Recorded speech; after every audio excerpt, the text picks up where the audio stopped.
Alright, check the audio. Alright, sounding pretty okay. So we kinda in the previous streams or whatever, we kinda got to the point where I kinda felt like I got to the end um of like the thumbnailing process. And today I'm gonna be going over each image without spoiling any of the story other than what you can read from the imagery. And yeah, don't read any of this text if you don't want to be spoiled.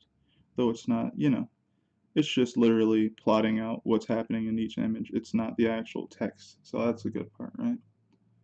But yeah, I've kind of so all right. So what I'm gonna do is talk about my thumbnailing process. I think that'll be cool. Um, and I picked the color red here to kind of go over some of the panel flow stuff. That's what I'm gonna try and do. But yeah, basically, what I usually do is kind of go over like the plot, what I want to happen in the story, and then I just go ahead and if I have like an inkling of like how I want the story to flow from the first initial page, then I will go ahead and start just jotting some ideas down and drawing down some pictures. I kind of allow my characters to move freely along in the plot so that it doesn't feel like I'm structurally just giving you plot, because I feel like that type of storytelling can sometimes feel like you have an agenda. And the more it feels like, it's not a natural progression towards the goal, the more I feel like you're rushing me as like a reader myself. So I try not to feel like I'm rushing anyone along. I kind of want to allow the characters to like exist on the page and kind of do what they want to do until they're nudged by, a feeling of wanting to go somewhere or needing to go somewhere. Not because I need them to make it to somewhere in this issue. Um, so things can linger. But yeah, I like this page. It's okay. Um, Nothing that stands out too much except for this consistent panel flow, this panel pattern where I'm using a lot of rectangles going to the side. And yeah, I'm trying to just keep your eye, doing this type of thing. We're going like, starting like here, right? And we kind of do this. Then we go down, and we see each one of these movements here. Then we go down again, each one of these other movements, right? And by just doing that small thing where if this was the first person that we kind of started with here, we have it where as though it's some subtle progress where this guy is here on the right, and by the final panel here, he's kind of sitting up. So we know some time has progressed and he's kind of been sitting up now. So that's a little bit of like, just making sure things are actually happening. Things aren't like stagnant. And then goes ahead and he talks to him. He's kind of done with what he's doing. A little bit. He's almost done. And then we go over here to page 2. And page 2, we have it whereas though you have Samara, she's like chasing the butterfly or whatever, and she goes ahead and jumps for it. But of course, this butterfly's, it's just different. And it gets away, it goes upward, while Halo's about to throw a kick.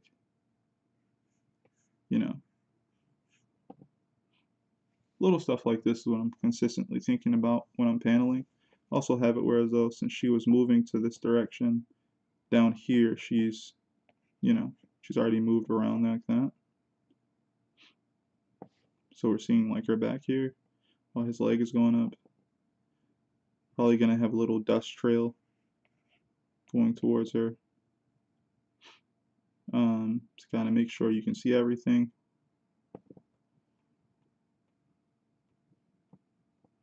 Yeah. Yeah, this is I say this is my storyboarding, but this is essentially the beginning of my storyboarding, right?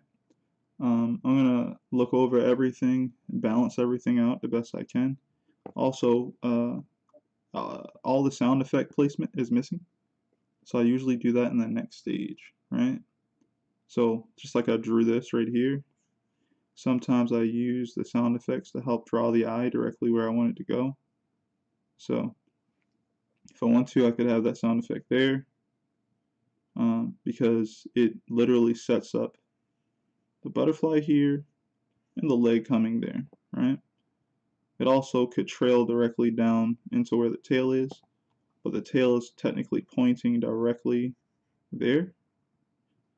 So that's exactly where I want you to look. He'll be looking there, you know.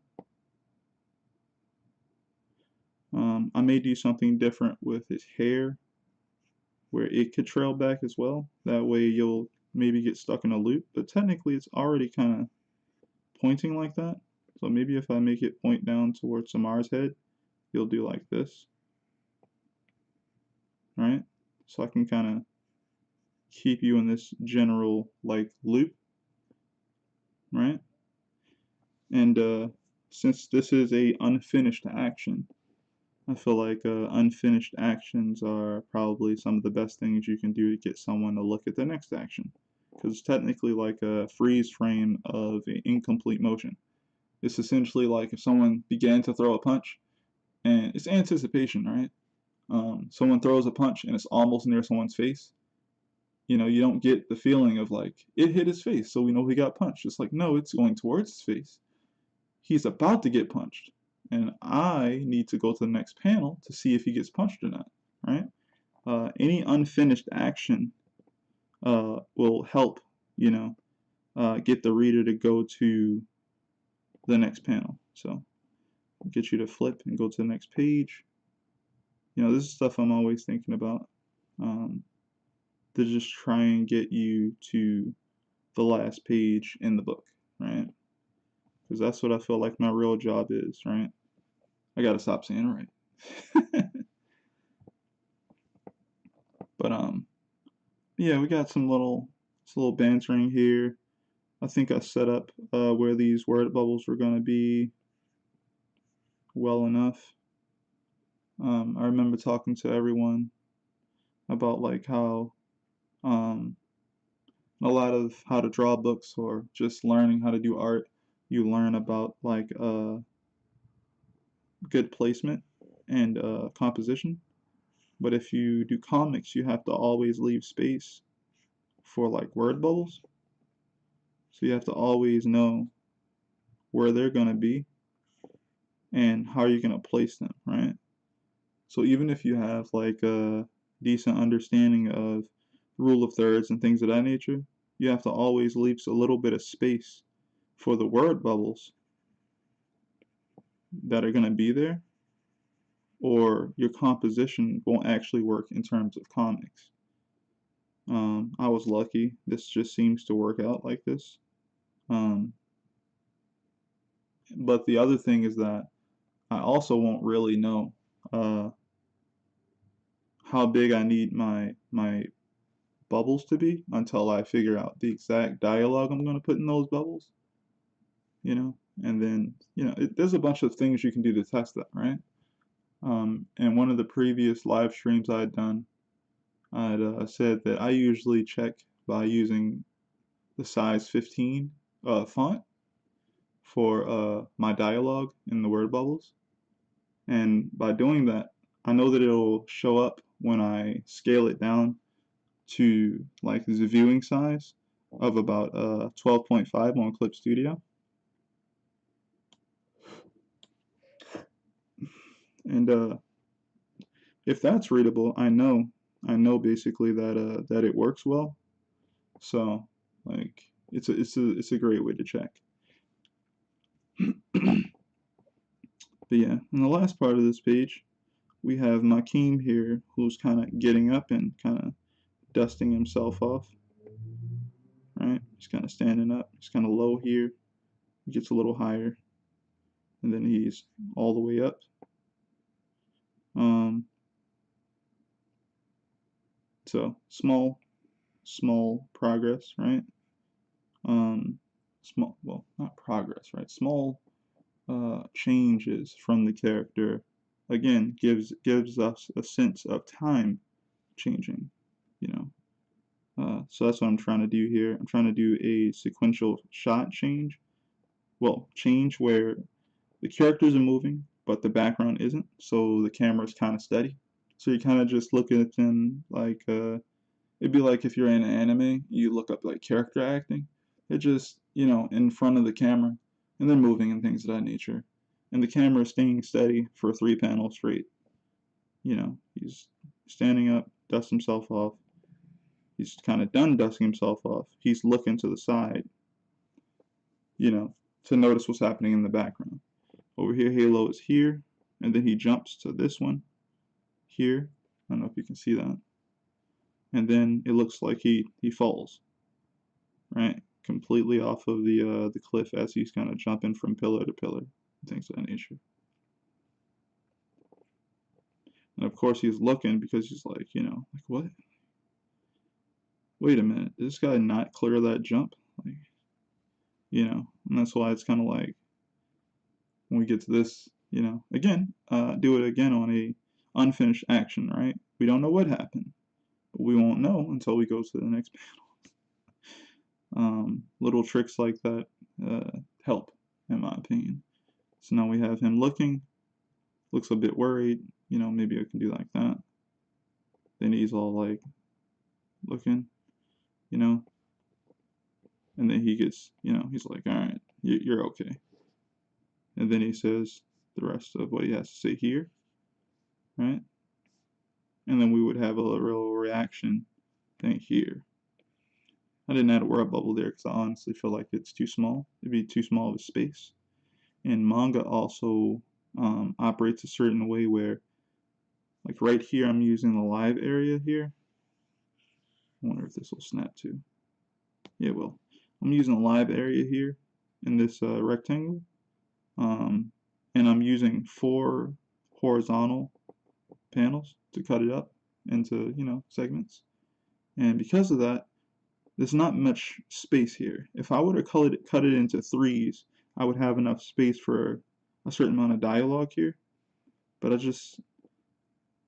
I don't feel like I have enough space for that. I feel like if you want to have a good amount of dialogue, I wouldn't go into 4 horizontals unless you had like maybe one character talking per panel. If you do 2 characters talking per panel, they would have to kind of sort of be in, I guess, very stiff poses, or maybe you could have them directly in the middle. So like, you could have them like, you have it as though they're in the middle, right? You have a panel there, I mean a bubble there, or a bubble there, right? You could have it where one person is standing in the middle here, and they're saying something. Alright, and maybe they're also a little off to the side, so like this. And then you can kind of play around with putting someone in the middle here, maybe a close-up or something. And then you could do another one where someone's on the other side, and they have word bubbles here and there, right? But you got to make that interesting. You got to make that interesting. You got to play around with the different shots, the different sizes. Pen might be too big, right? So you always have it where like you have to play with the different angles of the head and the face, and also, what are you going for? How do you want people to feel when they're reading it? Do you want them to make them feel? Wait, shout out to Pac-Man. Shout out to Pac-Man. He killed my parents. It's like, no. He ate them a lot. Alright, I'm stopped. But But like, you know, it's all about like how you want people to feel, right? And that's your job as an artist to do that research. But it's like, okay, how do I make someone feel claustrophobic? You know, what can I do with my panels to make them feel that? Despite how the character feels, how can I make the reader feel claustrophobic about this situation? You know, maybe it works as a metaphor instead of what's actually happening in the situation. Or maybe it is what's happening internally in one of the characters' minds. You know, how do we get that to happen? You know, for the reader, and that's the difficulty I feel of like being a comic book artist, I guess, because it's not the images that are hard. It's more about the problem solving. It's like how do you get a thing to happen more so? It's like if I do this, what reaction do I get, or what feeling do I create? Same thing people do when they paint, right? They pick the colors that make you feel a way. Some people's when they paint, they can paint like a sky or something or a beach, and you stand. It's almost like you're standing on that beach and you're looking at like how vivid those colors are. But just like how when people take photos and do photography these days, they manipulate those colors after they take a photo. They manipulate how much detail is there in that photo. You know, they manipulate where your eye rests and where it doesn't. They manipulate all those things to get you to feel a certain type of way when you look at it. Because real life or the camera can see so many things in a certain amount of detail if you set it up. Um, but photography is really cool because you're like just like I guess like I don't want to say like a regular artist, but like that's a part of it. There's an artistry to it, and you go ahead and go, okay, I took this shot, but how do I want people to feel when they look at it? And you use your skills, and you can color correct it and do all these other things to it to make people feel a certain type of way when you look at it. And yeah, I've been seeing some really cool photography this year, and it's really interesting the little techniques that they use. Yeah. So in this panel, I noticed there's a lot of like I'm looking at it right now, right? Like there's a lot of dead area here, but I feel like I know that that's just gonna be the background anyway, with the sky in there, so I don't need too much. The camera's kind of sort of pointed upwards, right? So we got this guy with his back to us. He's probably talking, saying stuff. This guy's probably talking and saying stuff, right? And in the background,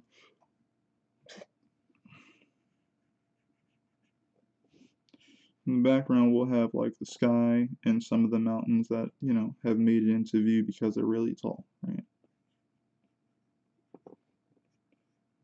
But we still want to have it where so you know that it's an upshot. So what I'm going to do is kind of like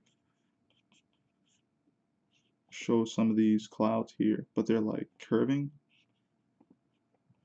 This is really bad, you know, uh, really bad thumbnail or sketch of clouds. But you know, I'm just throwing ideas down, right? That's how we got to start. Gonna throw some ideas down. These clouds should be fairly big. Um, yeah.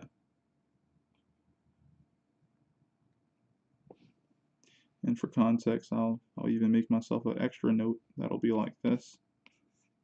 So I'll be like, hey, you, me, right? The camera is going upward. So what I would do is something like this grid, right? So we know that the camera is pointing up.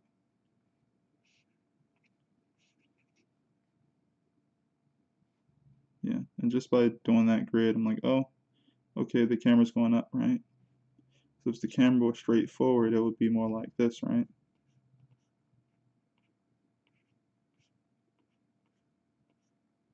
Right, if we're pointing directly at it. If we tilt it, the floor plane be like this.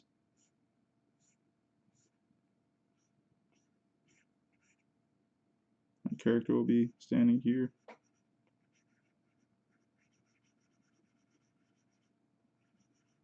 Right?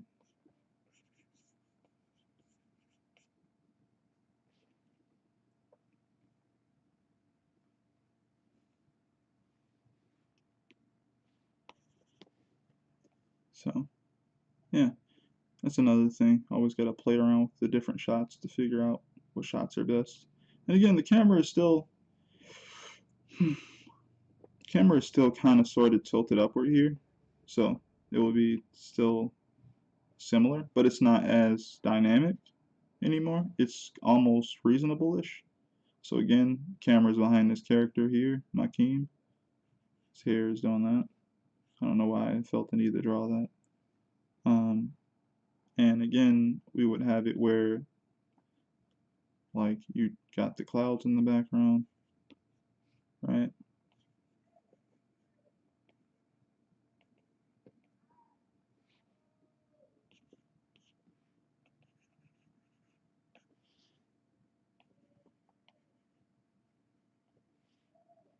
Now with it this low, kind of looking up, yeah, again, I'm gonna put some clouds, some mountains there, but these again would be pretty darn tall.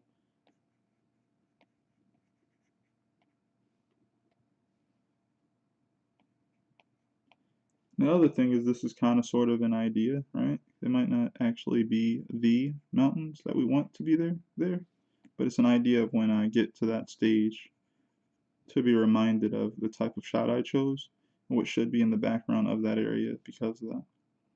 So after this, we kind of flip the angle again behind them, but they kind of turned around, right? So now the camera is behind this guy. But that's because it's a scene change, technically, right? We're using this as a transitionary panel. And I'm kind of cheating because I'm using like a wind effect here. Oh, it went into eraser mode.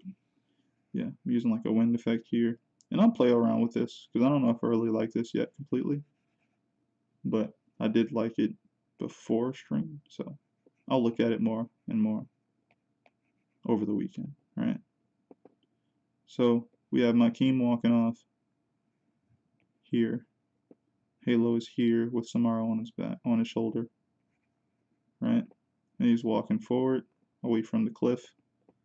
And yeah, they just got finished talking, so they're about to go ahead and do what they're supposed to do, right? And then they go ahead and keep traveling across where they're going to. I kind of like this shot. I tried to do a shot like this in a previous one shot of mine called Fata Morgana. It's this story that I did for the Tezuka Award. It was a contest. But I enjoyed this shot because I kind of want to do this thing where uh, characters are kind of walking across a really large landscape. And here, obviously, I've done it where I've done this really big 2-page spread setup. So you can really take in the view of just how big this thing is in front of them and how small they are comparatively. So hopefully you'll take in all the different shapes and, you know, clouds and all the other things that are there and just how big it all is, And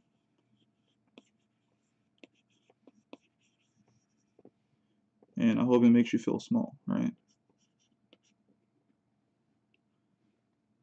Because that's an interesting feeling. If you've ever gone to, I guess, an amusement park and seen all the rides above you and stuff and all the people, hopefully you feel, a bit like tiny. And even though you want to go and get on the rides, once you get over the fact that you're at a theme park, but you know how big those rides look, when you're like a kid, you're looking up at them, you know. But yeah, so they have to make it through here, and then they're gonna be walking for a while. So then I set up the next stuff. Also, I have versions of them kind of walking and getting smaller and smaller and smaller and smaller, as they go across. And I hope to get that across as I show it. So I'm going to be looking up some more comic book artists and stuff like that who probably are better at the technique and see what they do, or at least, you know, see how their stuff gets printed so I can see what technique I'm going to try to like hit it better this time. Because I feel like last time I did it, I maybe didn't give it enough space, you know? So this time I'm doing it where it's a double page spread. The other time I did it, I just did it in a long one page like rectangle type thing. It was one of those, I don't know the ratio for it, but the, you know, the ones you'd see in the movie screens, like one of those really wide panels.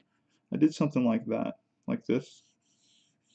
I know this might be a little bit extra, you know, but I did like one of these, right? And I had like them go across the landscape and stuff. But I never felt like I gave it enough room to breathe, right?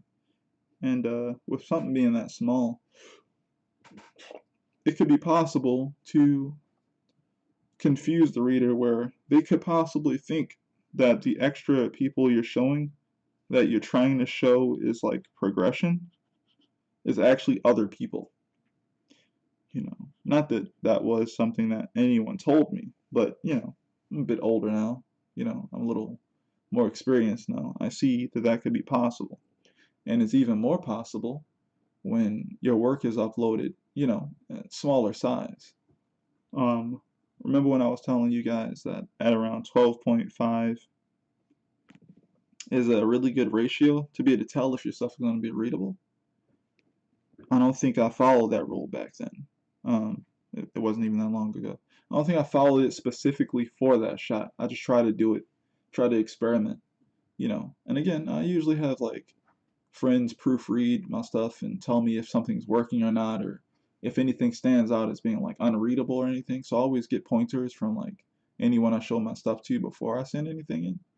Uh, but you know, you gotta do what you can to figure out how something works or if it is working yourself sometimes. So yeah, another last another conversation before the journey gets really underway, right? And then see, I don't like this transition completely. Um,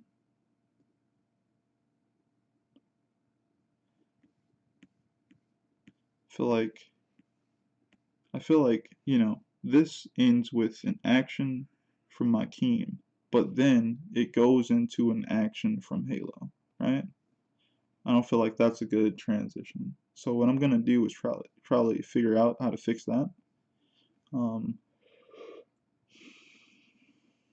so what I'll probably do is instead of an action from my team, there'll be a word bubble, right? Which says, you know, hey, you know, what's the thing for today? Or whatever it is, you know. What's the challenge card for today, you know? And then Halo will be like, "Oh yeah, let me check." And he'll go ahead and pull it out. It's it. You know, he'll tell him what it is, and then maybe my king will say something here in reaction to it. And then he'll pull out, you know, his his device and begin listening to music. So that'll be how that goes.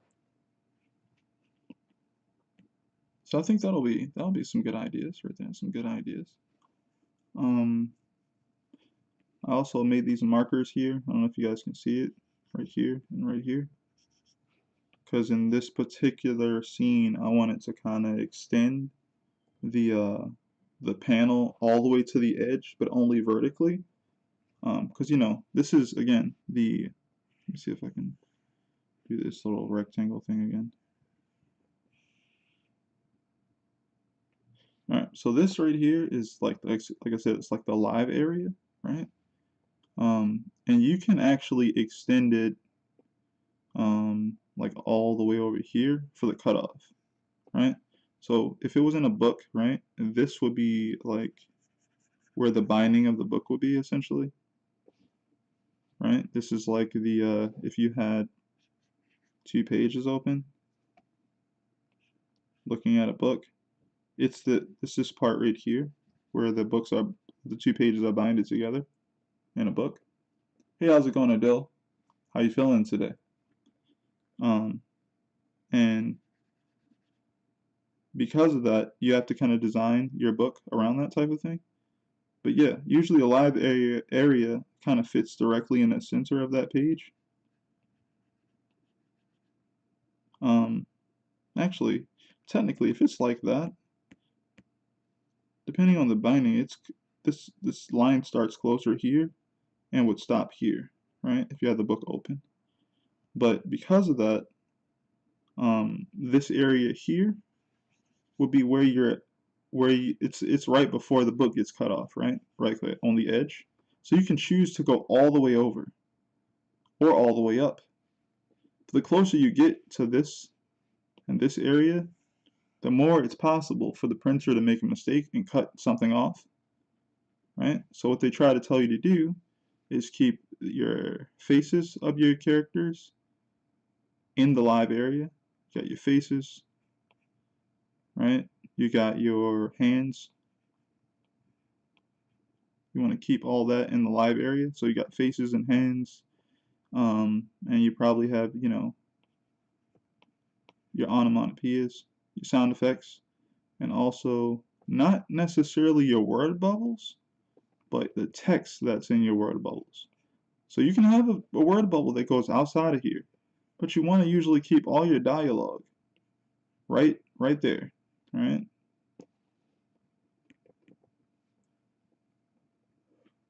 Taking it easy. Don't know if I want to stream today, but I'm gonna try to. Okay, man. Shoot. I hope you feel up to it. I always enjoy your streams, but if you don't feel pressure, man. But so I mean, like, you got to design around that. So for this, I want to extend it all the way up because again, I'm playing with scale here. I'm kind of again like we're coming from previous arcs of like cityscapes and things of that nature, right?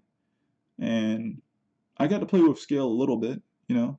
Um, I feel like Zephyr, the place where they live at usually, is not as I don't know the word for it, but it's not built to be like monolithic. Is that the word? It's not overbearing. It's not like how people depict New York, right? Where you look and there's a building and there's a building above that building, behind that building, next to that building, it's not like that. It's similar, I guess,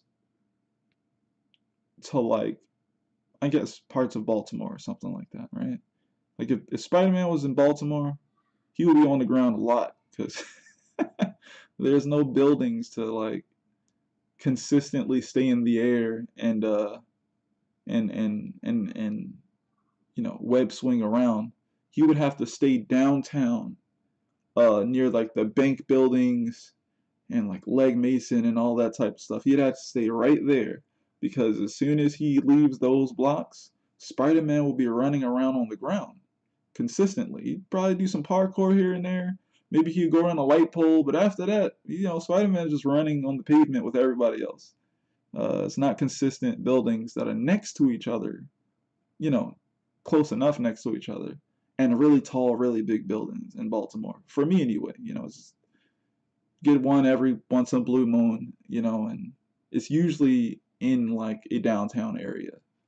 Shoot, even like in the malls and everything, those things are relatively flat. So yeah. But anyway, I'm playing with the scale here. And like I said, I wanted to make this a more vertical panel. So this is one of the pages that would actually read plenty well on like a webtoon, right?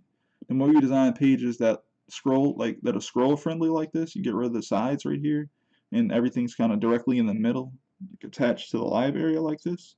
Yeah, it's gonna look really nice on those type of formats. So that's good. Um, Over here, I've chosen to, right, so again, we keep the face right here inside of the live area. Same thing with the other characters' faces, right? Because this is the live area, it stops there. But we've extended again this to the top, this panel to the top. You know, I always thought, man, that must have you have to have a really good reason why you want to extend this thing to the top. The only real reason I extended uh, this panel like all the way up is literally just because I think it would look kind of weird to cut off or crop the characters' heads like this, right? I kind of want to keep their hair kind of as consistent as possible because I feel like it's a part of their consistent look. And if I cut off a part of their hair, they start looking weird. And I know a lot of professional artists cut off the tops of people's hair, or some people's hair, definitely in American comics, aren't that unique or like crazy looking or whatever. Like it's kind of like normal people's hair, I guess. So like it doesn't stick upward, right? But in like manga, people usually in shonen manga, people usually give like their main characters these crazy wild hairdos, and some of them kind of stick straight up, and that's vertical real estate, I guess, in the comic panel, right? So you have to essentially plan out what that's gonna be, so you know how your comic paneling is gonna be because of your character's hair, right? And my characters aren't short necessarily consistently, so Dragon Ball worked like great because a lot of his character was really short. So the whole time he's playing with scale. He's like, look at this. It's like David and Goliath, right? Everything he has to fight, you know, almost, is bigger than him. Goku, right? Krillin, all those guys, really short. Even Master Roshi was short, and then he would get bigger for some reason, shoot a Kamehameha. I don't know why, but it was a good gag. But it was funny. But anyway, so I just wanted to extend it to the top just so I can keep my character's hair in there. But other than that, what I'm going to do, as you can see, there's a word bubble that goes up there. But just because it goes up there, it doesn't mean we're going to put dialogue that goes higher than this. We're going to put our dialogue like right here. That's it. That's as high as that needs to go because that's the cutoff point for the live area, right?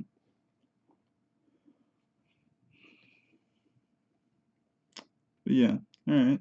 So now that I've kind of gone over some of that, kind of want to go over just what the panel flows are looking like. So I'm kind of gonna go back and restart and kind of pick a different color. Um, Panel flow is another way I can like change things up because I might not like the panel flow overall. So like this is what I mean by the panel flow. I'm looking at each panel subjects and how I'm pulling your eye from one of those subjects to the next one until we go to the next panel.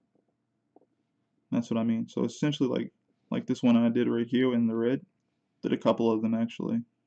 So you'd have this, you'd also go across to Samara. Oh, is that what I think it is? I think that might be some wind there, but either way, right? It would kind of go like this.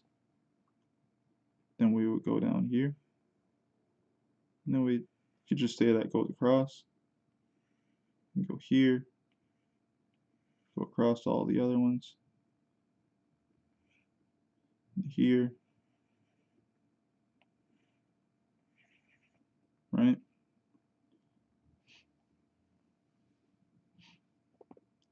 So we go across.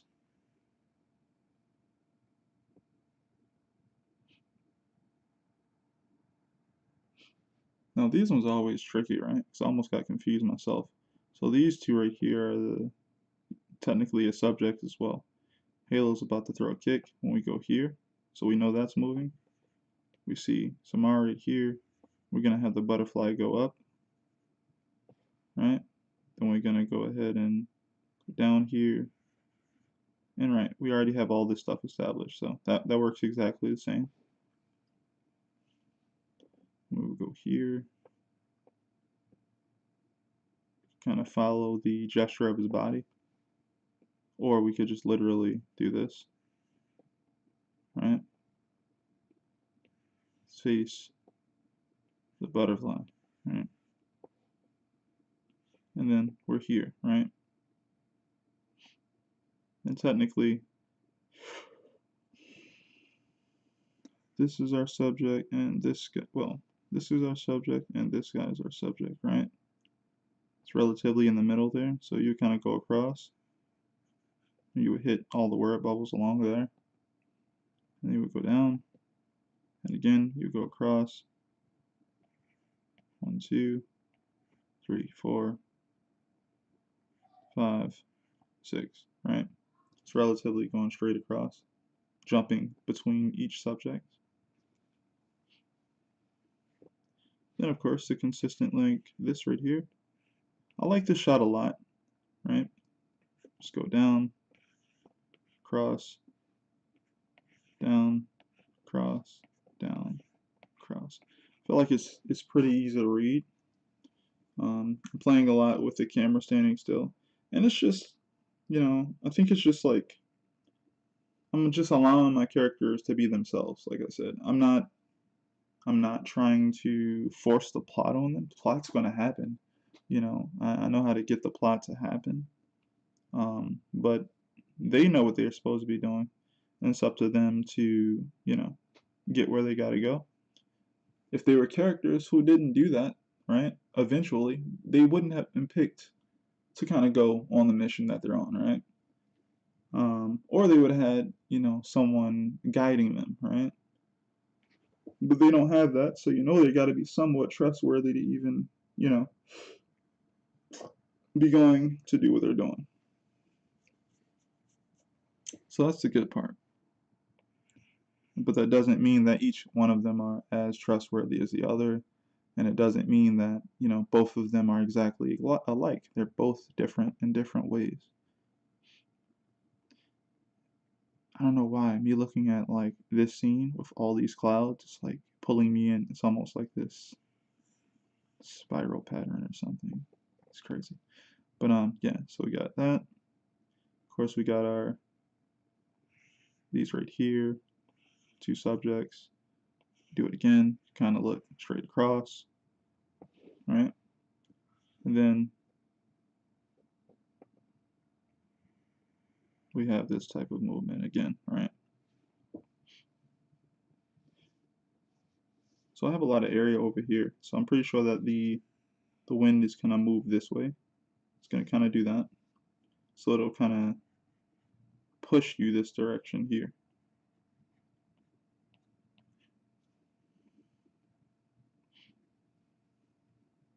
And then we just, this is literally like all this is just going across basically. You kind of take in everything here, but it's basically just that, because they're literally going from here and around, right? It's a small amount of movement, but it's a lot of stuff to take in. Again, straight across, our subjects are right there. So your eye movement doesn't have to do anything too crazy. And again, straight across, right?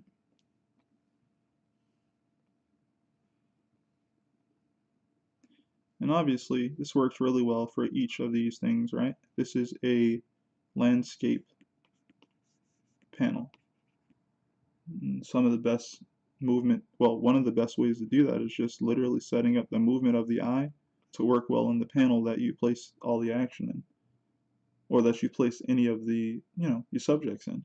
Since it's mostly horizontal, best sometimes to have that action move horizontally, right?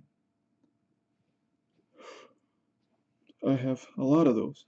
These are just, this one, right? But the reason why this is going horizontal is because he's looking horizontal.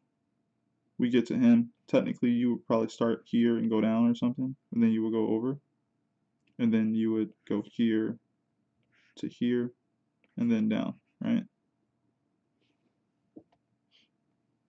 But I am again going to take out this shift here, because we don't want him to go into his jacket and then all of a sudden Halo's going into his jacket. It kind of gets confusing. So now with this, we're gonna go ahead and probably have the word bubble here, right? He's gonna come into the panel. He's gonna look. We're gonna see him. He's gonna say something, and then he's gonna go into his shirt, or, you know, his outfit, right? And we're going to see what he sees, right? He is looking at what he pulled out, which is here. She is also looking there. So that's where our eyes are going to go. And then we're going to hopefully make it down here, you know, get all these other things here. I got to fix that. Got all these other things here going downward. So hopefully we make it to this panel here where we kind of get to, you know, see what he's seeing and maybe what it says, right? Or I could literally put it, you know, up here and around here, right? The problem with that is if you put something down here, 1, put something up here, 2, you start off at the top of each page, so that would automatically be confusing. So this would have to be 1.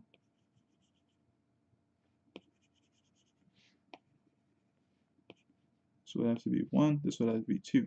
But the moment you start consistently doing that, if you don't do it well at all ever, like if you mess up at all, it could get confusing how to read your pages. So I don't think I'm gonna put anything up here. I'd rather put something down here. So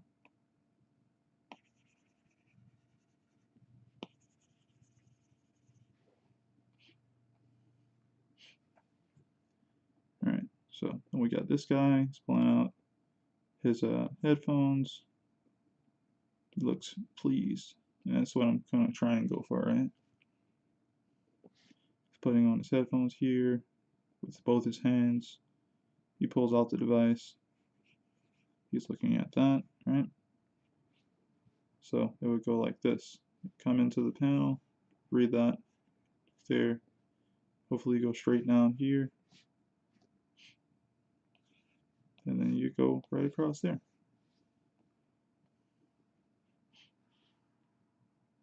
Now I might have to fix this, right? I don't think it works badly at all, but I might want to kind of do a thing where the wind kind of does that instead of this here. But then again, I don't feel like it works as well as just having this one go here. It's not bad, though. But yeah, this works essentially. Kind of go up here, kind of leads you up and around, and all these things hopefully are pointing like that to get you in this general direction. So, subject here, and it gets you to go there. I could do that better. Hold on. Right?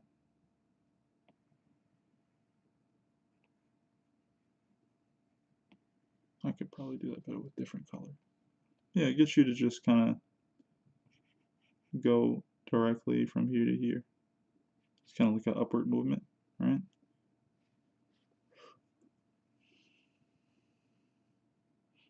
So, characters are here. We read what they have to say. Then we go across to that, right? Then he says what he's saying. Then we go here. We notice they're making it past this part of the mountain. And they're still walking sideways at this point. And they're like, huh, oh, there goes the thing we're looking for, right? And for some reason, I wrote my signature here because I really like that composition. I was like, man, I really like this composition. It looks cool. I'll write my signature there for some reason. Yeah, as they start to get closer into this forest-looking area, things get darker because the trees are becoming a little bit closer together, right? But they're on some sort of dirt path, it looks like, right? So I'll probably even do some sort of gradation effect here, where it gets lighter here, right? So that'll be cool. Oh, except that, does that work? Yeah, it does, as long as these are closer, right? As long as these are closer, that's fine. So I have it where as though the camera's going from above, then I have it coming from below, And it's just one of those techniques of like trying to make sure that the reader isn't getting bored when like action isn't happening consistently, right? And they're not in a moment where I'm building tension, right? So that's another way you could do it. Like you could either bring up something really interesting, right? You could try to build tension, um, but either way, you have to make it interesting to like look at.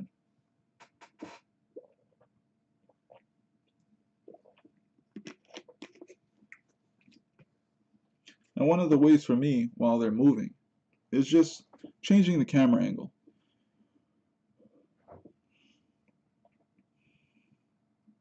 Now, technically, I know I'm breaking the 180 rule to some degree, right? If you guys don't know, the 180 rule is a rule that states, you know, it's kind of like, how can I explain the 180 rule? Like simply, right? Because that's the true thing about teaching anything. Can you teach it simply, right? Let's say, you know, character is facing forward, right?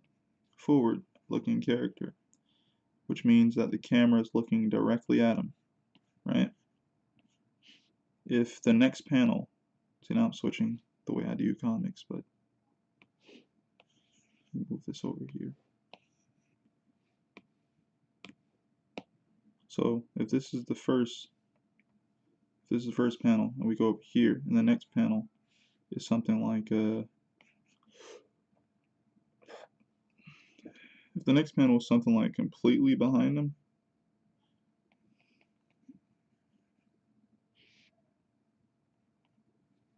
if this is like the back of his head,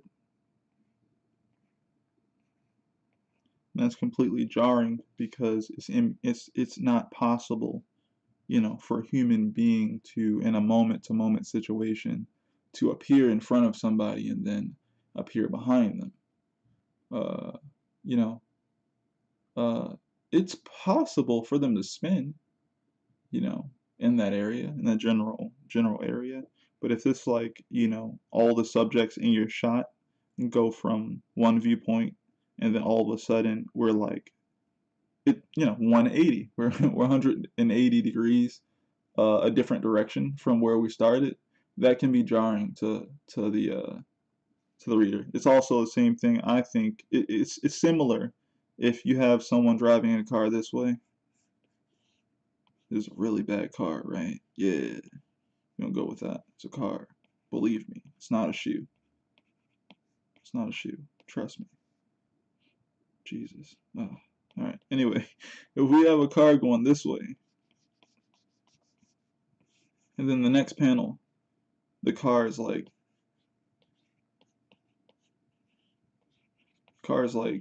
going this way now, right?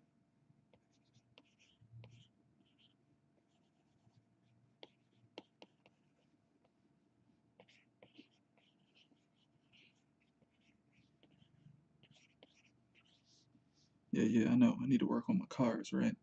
But yeah, if the car is going this way, and then all of a sudden the next panel is going that way, I mean, I guess that's not that jarring to me. But basically, they're going from one direction to that direction, right? Um, it can be jarring. It's like if you're watching a movie and you see someone literally go that direction. And imagine this isn't a comic, right? And then all of a sudden, like while you're watching them go that direction, they cut, and then they're like the next cut they go in this direction, and you're like, wait, they just went the other direction. Like how this? I'm making this so cumbersome. I could literally copy and paste it, right? But you guys get it, right? But like, you know, it's like how are they going two different directions? You know, now you don't know what general direction you should be looking to. And the reason why it matters is, you know, if we have like an enemy character or something like that, how will we know where they are consistently? If we keep switching those views, we'll never know when something impeding is about to happen, right? If they got away, they go this way, and then the other guy or the other person is following them, you know. Or if they went this way, right? They went that way and they missed them. Like, oh, I missed them. I'm over here now, right? Uh, and then they go back this way. It's like, wait, so where are they gonna come from now? You know? Don't know. And that's when you stop watching the movie and start asking questions. And when you start doing that, it kind of breaks immersion. If you break an immersion, someone doesn't make it to the end of the movie without feeling like essentially you got in the way of the movie because you wanted to make a decision that was hard for someone to keep, focused on what was happening in the movie instead of going, wait, why is that happening in the movie? And there's no real answer to it because it's the director's idea of why they shot the shot that way or something. I try not to be too jarring though. I'm sure I break the 180 rule here and there, but I'm always thinking about people's, clarity and things of that nature and making sure things are readable. I do establish the trees here that they're walking, and it's not a one-to-one flip.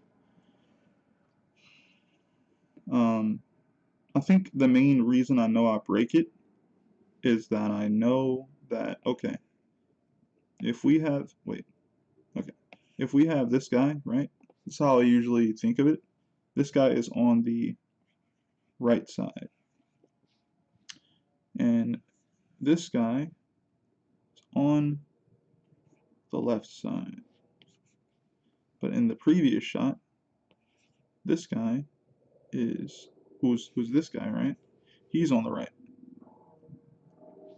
But the only real reason he's on the right is because our we're viewing kind of like his back. Because if we were looking at him from the front, what I've been consistently trying to do is if you're looking at my character from the front, Samara comes first, Halo is second, usually, right? These two people, or characters here, are on the right, right? And then on the left, I have Makim. So I'll try to keep that consistent. That way, even if I do flip the camera, you get used to where each character is placed. They're not doing anything too intricate, like running, jumping, or hitting flips or anything like that. I guess that would make them stand out even more. But they're kind of walking side by side. So as you've watched them kind of journey through here, they don't switch sides. Even if I flip the camera, they're still technically walking side by side around here, right? So that's multiple panels. Even when I do this, right? When I do this double page spread, hello, Huppa the Puppa. Hey, Kai didn't know that he logged into the wrong account that day. But like over here, I have it where this character again is on the right hand side or the right page. So I kind of think about it. It's the right side page, and then we have the left side page, and even there, where we're facing these characters, they're on their respective sides that I consistently show them from the front. So, and then right after that, right, I instantly show you, I flip them and show them from behind, right? So you're like, okay, wait a minute. Did I break that right there? Yes, I did. All right, time to fix it. Okay, cool. Ask any questions you have. I've got some answers. So I see that I did break it here because if this guy is consistently on the left, right, when we flip it, then that means he should be on the right. Okay, I don't know if that was a copy paste error or not, or if I just did break that. So I don't want to break that. Go ahead and fix that now. I have to actually go through and find out which panel it's on. So it's here. And again, these are thumbnails, kind of like very incomplete storyboards, kind of making the story before I go ahead and do any finished line work and things of that nature. So I can kind of do what I want until it's actually complete. So all I'm going to do is flip it horizontally. problem is now it looks like they're walking the wrong direction, right? We don't want that. So I'm going to flip it back. And I think what I'm going to do is flip them both individually. I think that might help to some degree. Oh, no. What I'll do is I'll just literally go around each one of them and move them into place. Actually, hey, thanks for the subscription. Going to go ahead and copy and paste them onto a different layer. I think that'll be smart. Alright, now that I have that, I'm going to check. Got it. Now that I have that, I'm going to try and flip them individually. Because if I do that, it won't look so jarring, right? Why do I keep saying flip? I'm just going to move them. And of course, I instantly forgot. I wonder, do they have a cut and paste? Gotta learn the program better. If they have a cut and paste, that would be fantastic. Oh, I can get rid of this too.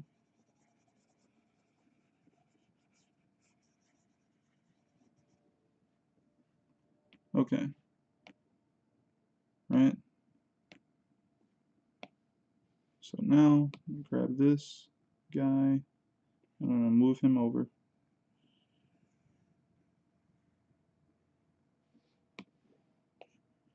That's it. That's literally all we had to actually do. It doesn't look pretty, but as long as it reads well, I'm going to put him up a little bit higher.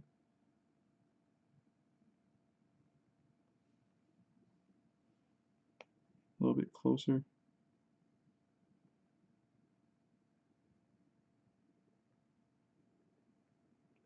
Yeah, that looks about right.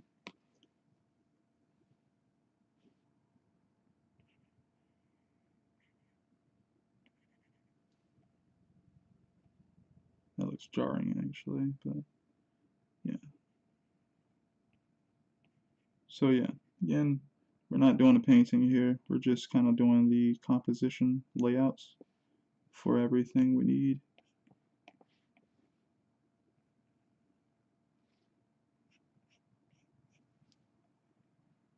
Right? So that's better. Now turn our notes back on here, which again look a little crazy right now, but bear with me. So now I can see that I'm kind of staying true to what I've already established, like consistently keeping these characters in their respective areas as we keep telling the story going forward, right?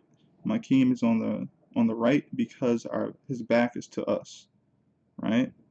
Halo is on the left because his back is to us. When they're facing forward, Halo is on the right, right? My Keem is on the left, right? Because they're walking together as a pair, as a unit, right? Now, the funny thing is, I know I changed this completely for Samara here, right? Samara is usually on, you would say, his left shoulder, right? She would usually be here, right? But since I cut off that part of him here, I was like, oh crap, like Samara has to move. Good part is Samara can move. She's a freaking cat. She can always go over here, right? She can always move. Um, so I hope that doesn't become jarring for people, because I definitely try to keep her active when I need her to be active, because you know she has a different range of emotions too. She's a god, so things that they might be excited over, she's probably just like, it's just another town, it's just another place, you know, whatever it is. And then there might be times where she is excited, where you might least expect that, like the things she would be excited about, and things of that nature. Um, and she just happens to be closer to him, right? So what I'm probably gonna do is make her look a little bit annoyed, right? Because you know they haven't been getting pretty much along very well recently, you know. Wonder why. Yeah, wonder why. But yeah, we got my king lifting a branch over here, kind of ducking down, which is extra funny because he's shorter. They just happened to find a branch that had to get him to get even, smaller essentially on the panel. And I guess technically, Halo is ducking down as well because he would be much taller than Makim in this frame. So that's cool, right? Um, Now this is where I think I got a little bit more creative. I've been trying to just keep staying creative here. Um, so this is kind of like a fisheye lens, right? Um, Similar to it. I think it's not completely one. I didn't like go and look up anything, but this is what I remember fisheye stuff kind of being like. And they have like their own little way that their perspective kind of works between each vanishing point, right? Also note the closer you put vanishing points near each other, they look really weird. So that's why I put like these ones kind of sort of like almost completely off the panel. But yeah, um, so I don't use this, I guess, lens often. I kind of view my comic in something like four lenses, and I kind of choose them. I choose like three of them to be consistent, right? You got your long lens, you got your medium lens, and your wide lens, right?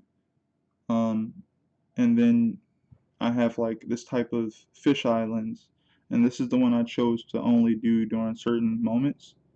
And yeah, it's for like these little perspective shots and stuff like that, right? It looks kind of wonky, right? But it's because they're literally in this type of perspective, right? So I'm doing a little bit of progression right here, showing just how deep this forest is, right? If you look around, you see them walking. You see just how deep everything looks. I have, what is this called? I'm kind of layering these trees.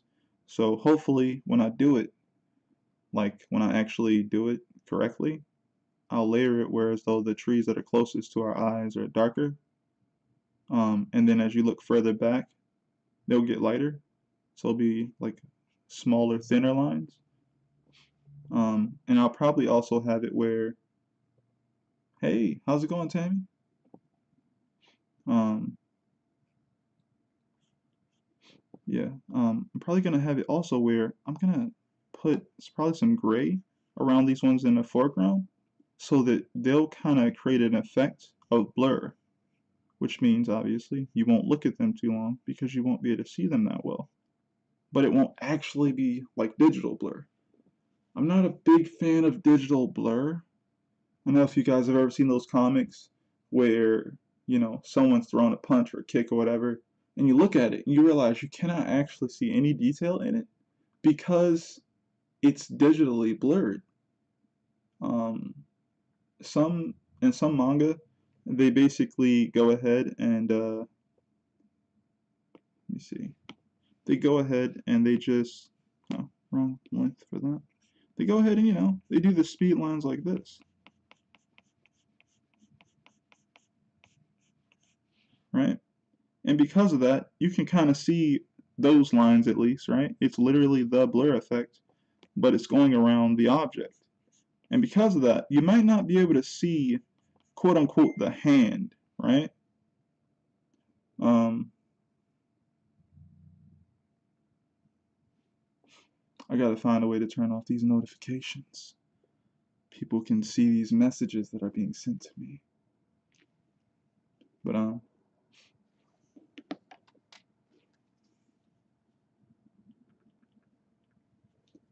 basically, when you do the speed lines by hand, you can actually see the object in it.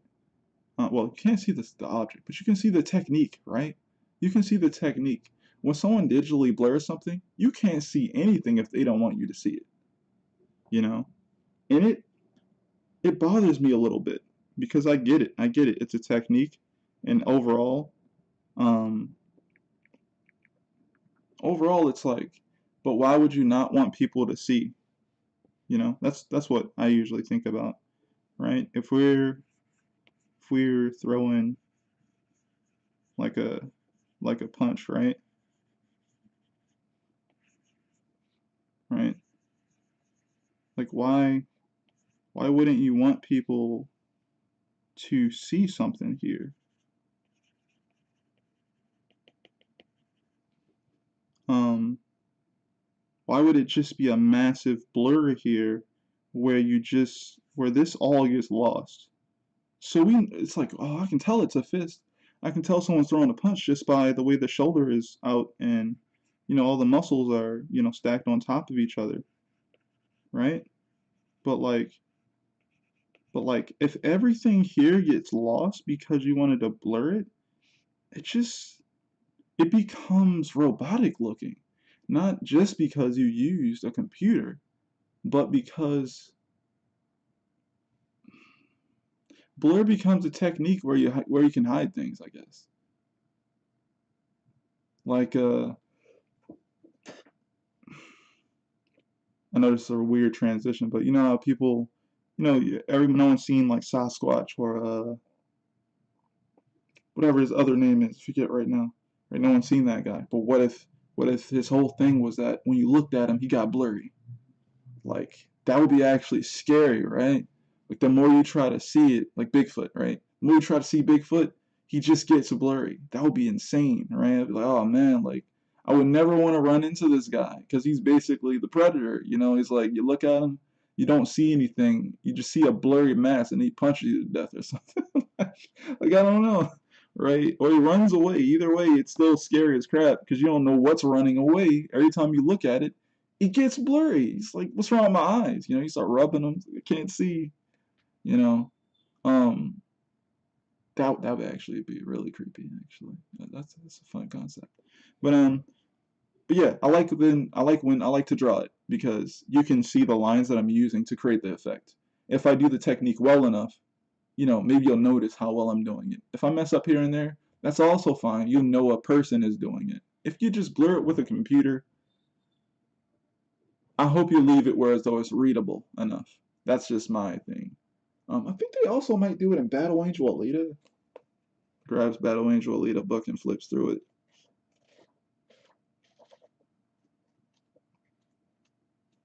Actually, they may do it in Alita, right? But it doesn't seem like very much, if at all. It looks like they're kind of doing it with lines. And if you're doing it with lines, it's so much more readable to do it that way. It's so much more impactful. Yeah, this person's amazing. Person who worked on Battle Angel Alita. Please check out their work. They're really good. But but yeah. So here we're playing with the Fisheye Lens joint because they're walking past these trees and they're still on this path, right? And even though that's not a solid line, I appreciate how beautiful that pattern is. But yeah, they're moving from here to here. And what I'm doing is, again, I'm doing the technique where I kind of keep the camera still. It's the general subjects. Why is that smaller? The general subjects are here. If you move down, they're not there anymore. Only this guy is, and this guy's moved on. So just by doing that, there's a little difference, which means change, which means like time has passed. Something's changed. Something's different, right? And here, I kind of, on this part, I remember trying to force this guy's face in here for some reason. I was like, wait a minute, that doesn't work. If he's standing on the ground here, I created a small grid. I was like, if he's standing on the ground here, and that means that this is the ground plane. So why would he be that low to the ground?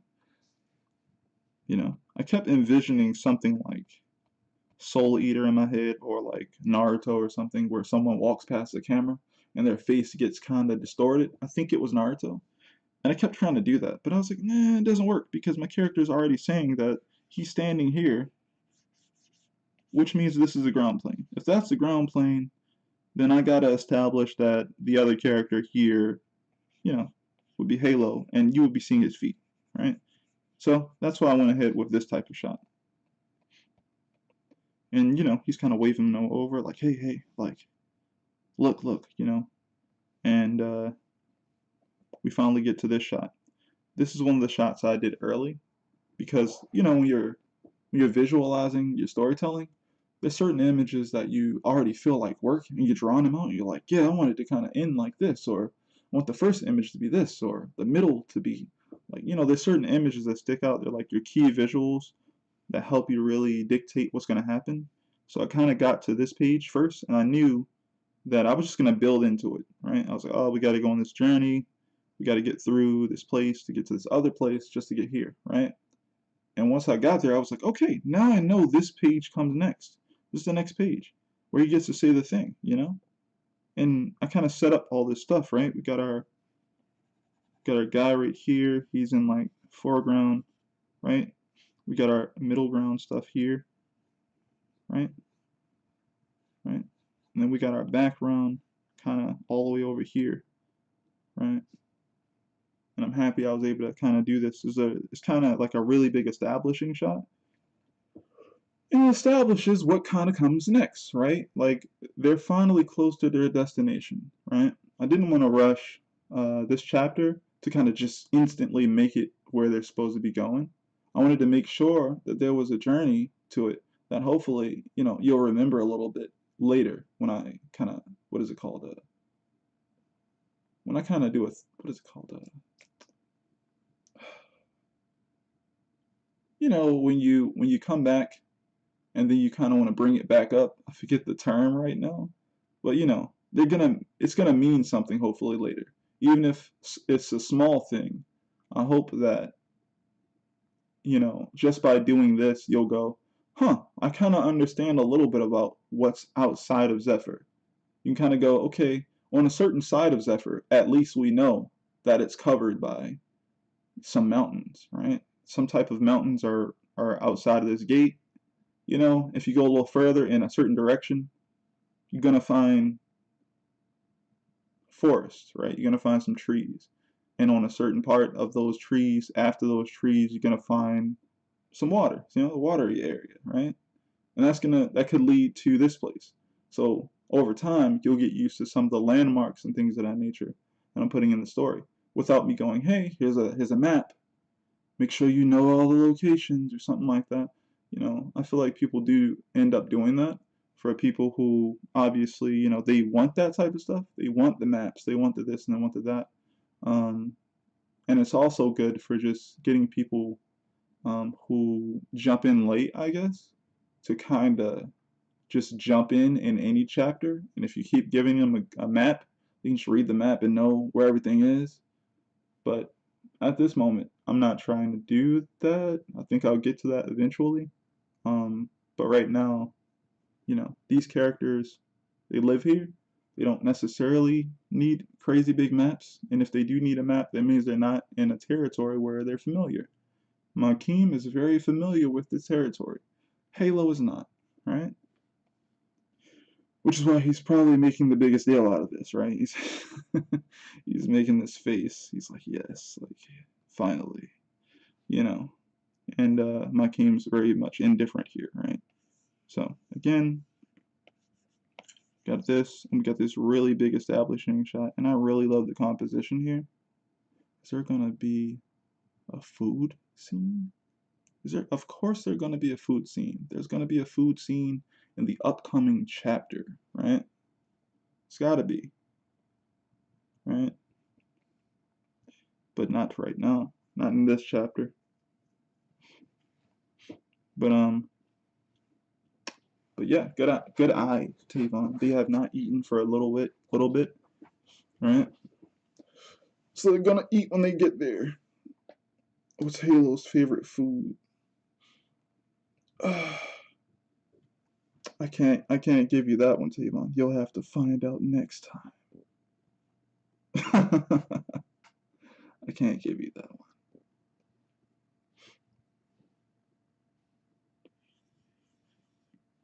See, I'm glad you're interested though. Very glad you're interested. But I'll have to you'll have to figure that one out in the next chapter. But yeah, hopefully I'll get this chapter done and like up and going quickly. because it's not as long as the previous one. I think the previous one's around like 19 pages, something like that. It's around like actually 19 pages, and then like a cover. And this one's gonna be, you know, like 15, like right here. May end up being one or two more, or something like that. Actually, no, that would make it almost as close as the other one. And I'm all about like natural progression when it comes to these things. It actually might end up being a page or two more. Because there is something else I wanted to accomplish in this chapter. Um, but we'll see. We'll see if if I feel like I need it, or if I'd want to use that to kind of be in the next chapter to build on to everything else. But yeah, um, again, straightforward going across, right? Got Samara reacting, thinking something here, right? So okay, gotta switch back to the other pen, right? Going straight across. Essentially, he's all laughing here. My king's like, whatever, I'm leaving. You know, he's out. And also kind of got these boats kind of trailing, these people kind of waiting. So you can kind of already guess what could be going on there. Then we go ahead and come down. Again, main characters here. There's a group of characters here. I'll probably do a better composition of how I want to group these characters. I'll probably move them, like these two characters here, probably move them over here so that they can stand with these other two. Maybe I'll have some people over here getting into the boat, you know? And yeah.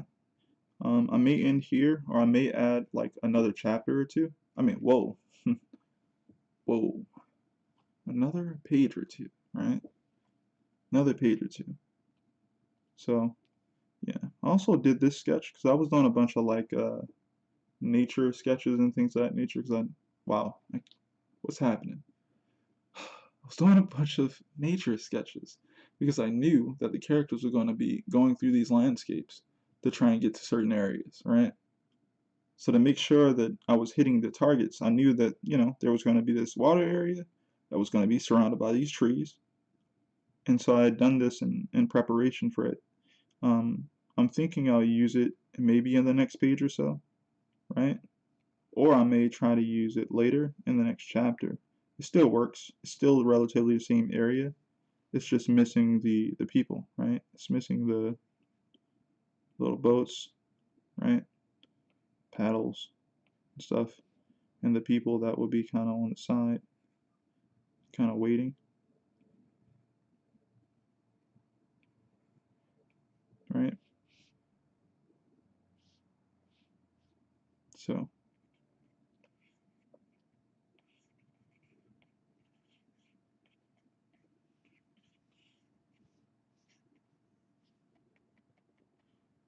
sorry if that's hard to see. But yeah, I think I did a good job with a lot of the compositions here. I'm going to try and push it though. Try and make it even better. Because, clarity or legibility is kind of king when it comes to comics.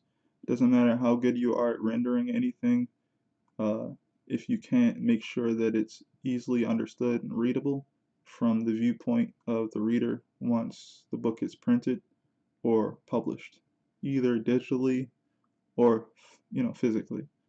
So that's why I'm always trying to think about that first, story first, legibility because of that story, and everything else comes, all secondary and third, you know. Well, I hope everybody got to learn something, you know. Um, I tried to share, kind of like what I think about when I go through creating these thumbnails and these storyboards for like each chapter and things of that nature. Um, and these aren't necessarily done, right? I'm gonna look over them like I do with all the chapters and go, is there a way I can fix this, improve this, make this better, you know? Because after this step is my roughs, right? And that's when, I'm gonna take this stuff and I'm gonna go ahead and I'm gonna draw, I'm gonna draw directly on it. I'm gonna figure out, what needs to go where, right? is when I'm gonna go ahead and be like, okay, like, where does this need to go? Where does that need to go? You know, like how can I make this stuff, read well, read good for everybody else? You know what I'm saying? But it's only then when I need to kind of pull out all the drawing skills. Right now, it's about making things read well and read graphically. Um,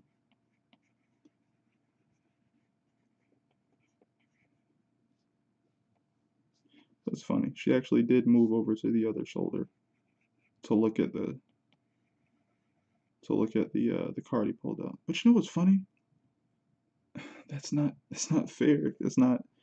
She didn't need to do that. It's more so looking her direction here, so she could have kind of seen it from here. That's funny. She didn't need to move, but I put her over there because I put a panel where she would usually be. It's a hard choice. See, my idea is kind of like, if I have the character kind of look into the side, right? If I have a character look into the side, I could have the shorter character like right there, since she's on the shoulder, and she's right there. It's my bad drawing sketch of my cat character there, right? She could like literally be right there on the shoulder or whatever.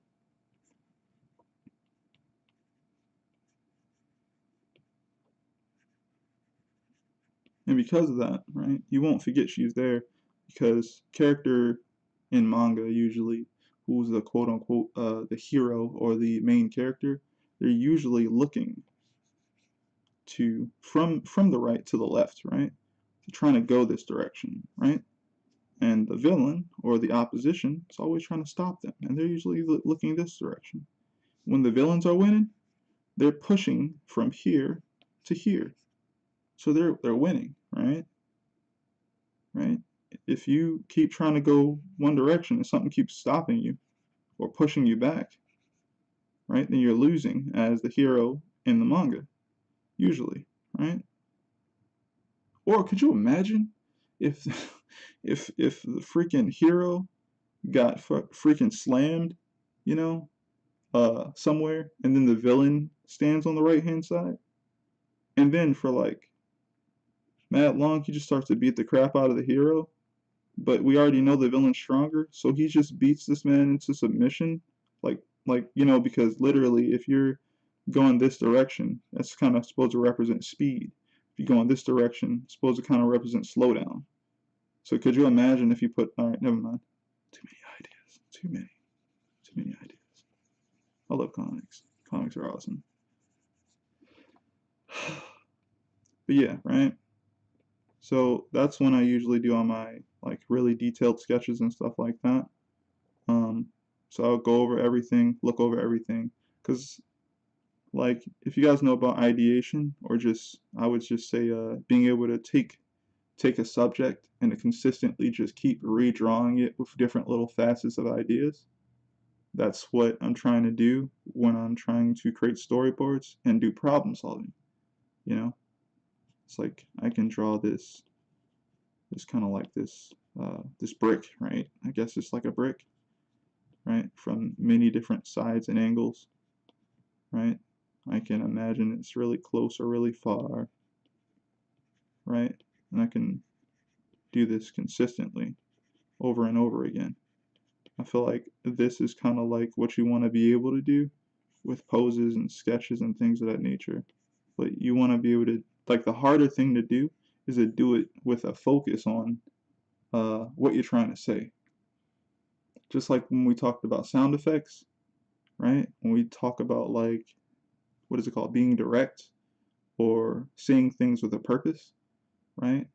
Um, if you say boom, right? It's supposed to be an explosion, but you write it all like, you write it all like this, and it's all like,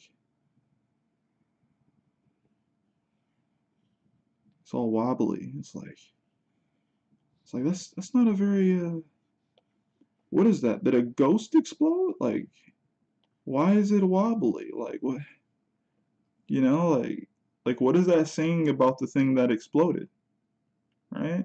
Like, what type of explosion is this? You know, we can make it make sense. If we have ghosts in our story and they exploded, cool. We can have a ghostly boom, you know. Um, if not, if that's not what we're going for, that's not what we should use, right? Um, you know, we have the ones with the outlines, right? Like automatically strong bold lines like this instantly, you know, instantly looks more like it's gonna be a boom, right? Looks like a more exciting one, right? You could also do something where literally cutting light out of it or something, going towards a perspective or something like that, right? So now we have it where it's like radiating from the center or something like that. I didn't do the M, right? Right? Do these strong straight lines, this,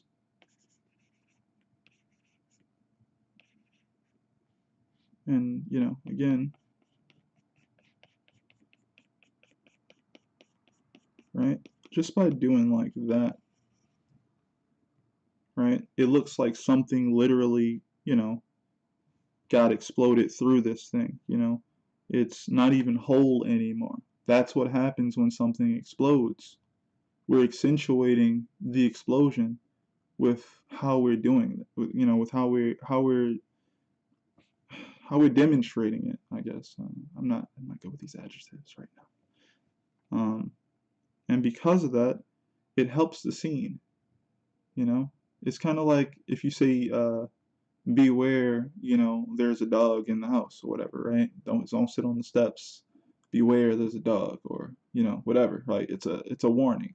If you said that warning in like a, let's say you use pink or something, it's not red, it's pink, and you made it out of hearts, right? It just said like warning, but all the warnings were made of hearts.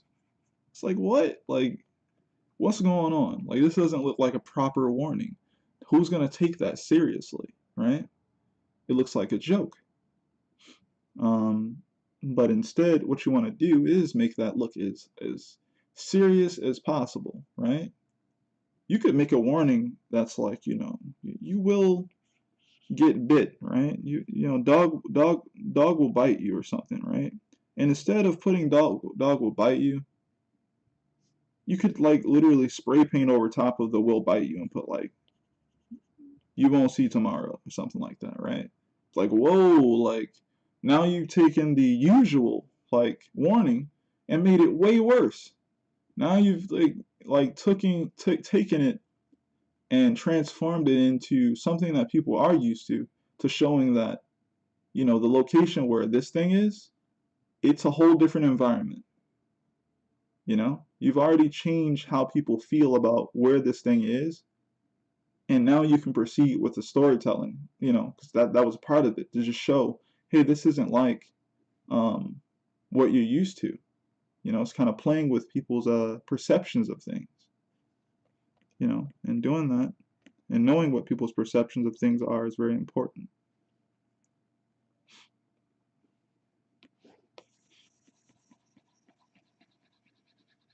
But yeah, being able to do ideation and things of that nature, to consistently, you know, produce the storyboards like this is good because it doesn't take as much time. I honestly always feel like storyboarding or thumbnailing is literally for me the hardest part. Um, because it's about being direct, right? I can draw a bunch of different poses and things from my head, and I can draw a bunch of things that I can look at and, you know, fix. But making a scene that needs to be specifically one thing, you know, that's the harder thing. Because now it's like that extra stuff you might think, oh, if I drew this, this will look cool. It's not about look. What if it's not about looking cool right now? Can you you know hit that mark? Can you do that? Um, One of the greatest examples of this is like how people perceive Berserk who haven't read it versus people who have read Berserk. Some people think that it's all just violent stuff. Some people don't believe that these characters probably even have depth beyond the violence that's in that manga. Um, the creator himself said that it's a combination of, from what I remember, he said something like it's like seinen and shoujo.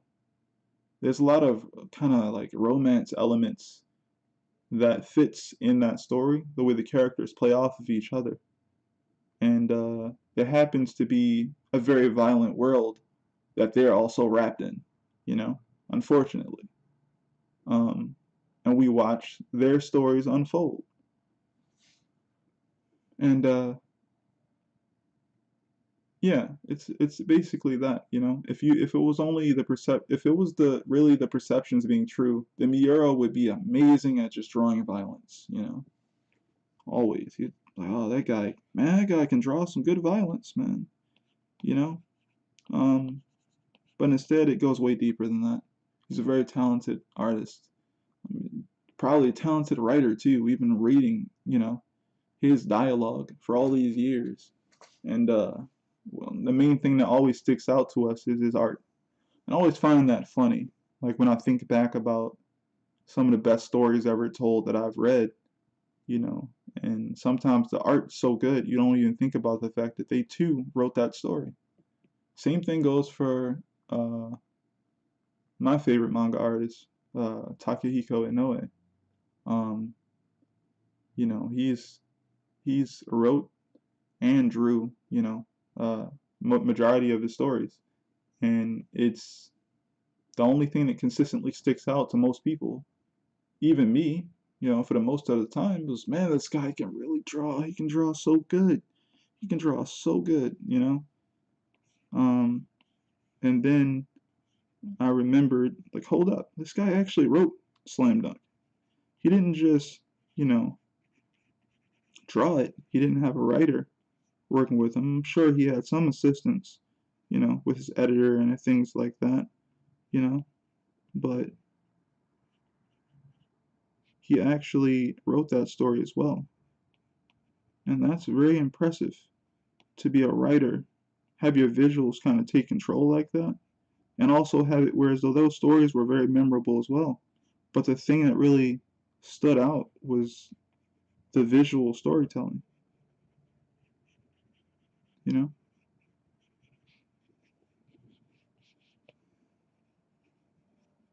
And yeah, this is how I sketch. I I kind of go back and forth, knowing what I'm trying to build. Usually, my friend Adil, he's faster than me, um, but he's actually more direct than I am, which is really cool. 'Cause he knows exactly what he wants, and he will get rid of a line and stuff like that when he needs to. But yeah, I'm about to go ahead and end the stream. Thank you all for coming out and hanging with me today. Um, I hope with all the ranting and talking and whatever that I was doing that if you guys are interested in learning how to do comics and things of that nature, you learned something because, you know, I love comics and I love, you know, going over it and talking about it. And shoot, I'm trying to get better as well, you know? Um, so anything I can impart to anyone else trying to learn how to do comics, you know, you ask me a question, I got you. I'll tell you what I know. Um, so I'll be doing these live stream videos every weekday at 9 p.m. So if you got the time, come through. If you can't, that's fine. I'm saving all these videos up on my channel. So whenever you guys have the time, these videos will be up. The last chapter we worked through, I'm very excited. The last chapter we worked through is up on my channel, and I even made a playlist for it. It's like 44 videos, you know, and I did that consistently. Uh, don't think I missed a day. If I did, you know, it's odd, but I've kind of done it consistently. I think I may have missed one day, one weekday. But other than that, I've done 44 videos of that, and we worked through storyboards, which were further than these. These are more like thumbnail storyboards right now. So we worked from storyboard phase, rough drawing phase, pencil and ink, because technically my pencils are my inks, right? And even did the process of scanning these joints and working on them in Clip Studio.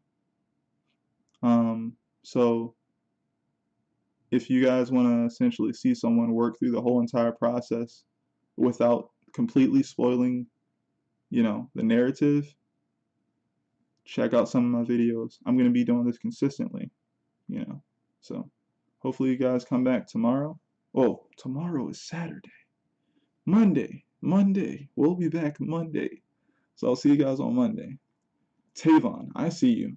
What's my favorite manga? My favorite manga is Akira. You know, it's Akira. Second favorite manga is probably, and it's not fair, right? Because technically my favorite manga that's finished is a short and sweet manga because I love thrillers. I love thrillers and movies like that. I feel like thrillers are some of the best movies because they can actually do their plot in a movie format, whereas everything else trying to do all these big intricate plots would do far better if they were a longer format thing like a TV show. So my favorite manga is Akira by Katsuhiro Otomo, and my second favorite manga, which is unfinished right now, is probably One Piece, because the world building, the characters, the callbacks, that was the word I was trying to remember earlier. The callbacks, the theories, all really good. And yeah, my favorite manga to read is probably Vagabond.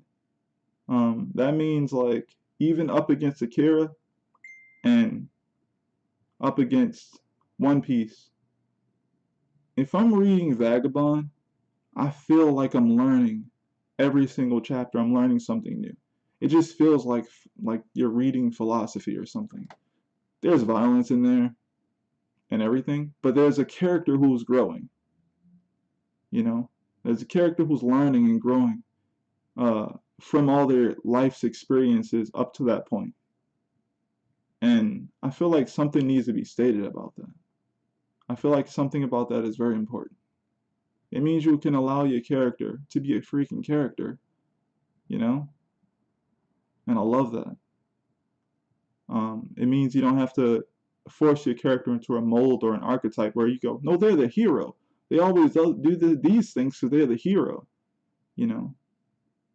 And I'm pretty sure if I read Hunter x Hunter, I'm sorry, Hunter x Hunter fans, I'm a Hunter x Hunter fan too, but I unfortunately only watched all of the anime.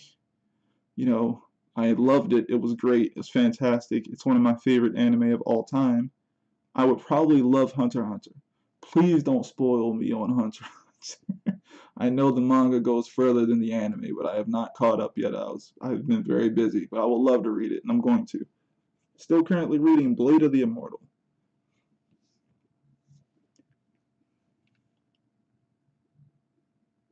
Okay.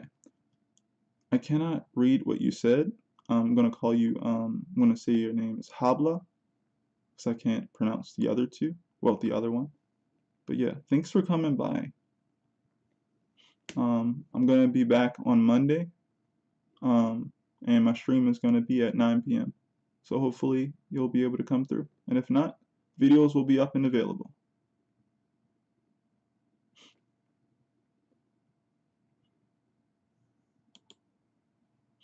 But yeah, I'm gonna go ahead and end the stream, everyone.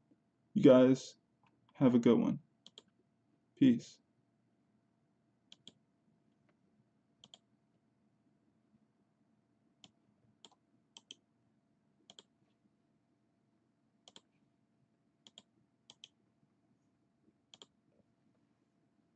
Oh, and here's a link to my friend Adele's stream.